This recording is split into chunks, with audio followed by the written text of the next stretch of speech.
행정수도 이전이란 불씨를 16년 만에 다시 타오르게 한 건 김태년 민주당 원내대표였습니다. 김 원내대표의 발언 먼저 들어보시죠. 행정수도 건설과 공공기관 이전에 따른 성과는 분명합니다. 국가균형발전위원회 연구에 따르면 공공기관 이전에 따라 수도권 집중이 8년가량 늦춰진 것으로 나타납니다.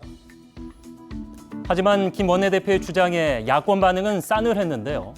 통합당 2km 거리의 광화문으로 대통령 집무실을 이전하겠다던 공약도 못 지키면서 150km나 떨어진 세종으로 정부를 어떻게 옮길 것이냐 되물었고 안철수 대표도 한마디 거들었습니다.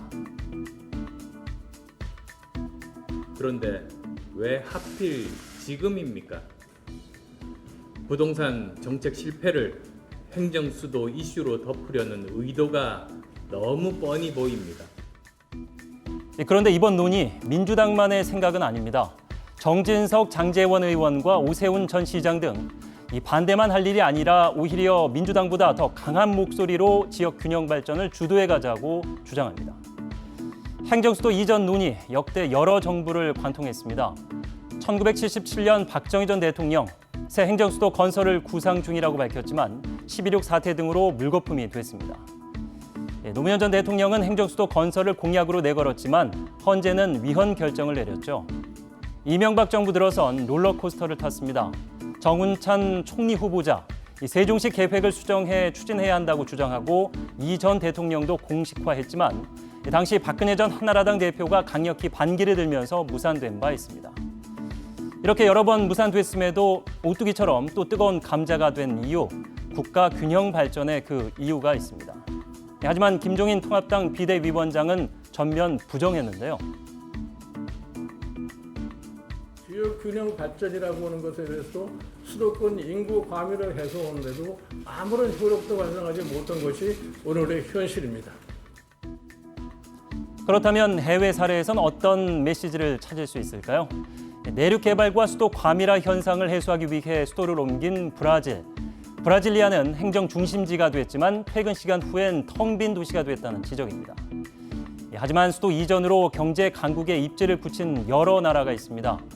미국의 수도는 워싱턴 DC지만 뉴욕의 주요 기업들이 모여 있고 주요 IT 기업 본사는 샌프란시스코에 집중돼 있습니다.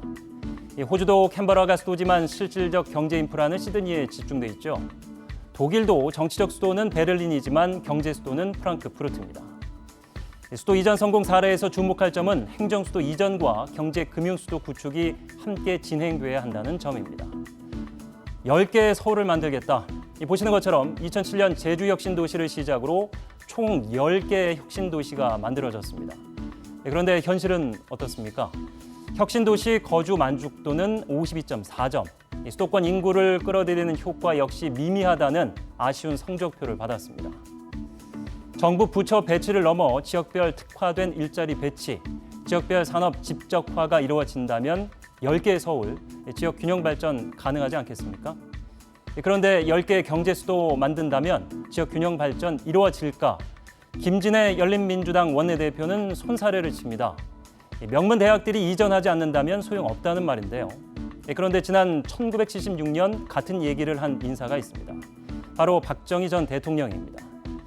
이렇게 많은 대학생이 한 지역에 몰려있는 나라는 우리나라밖에 없다고 하지 않았냐? 행정수도 이전과 10개의 경제수도가 만들어진다 해도 대대적 교육 기반 시설이 없다면 더 많은 기러기 부모만 양산하지 않을까요? 앵커 포커스였습니다.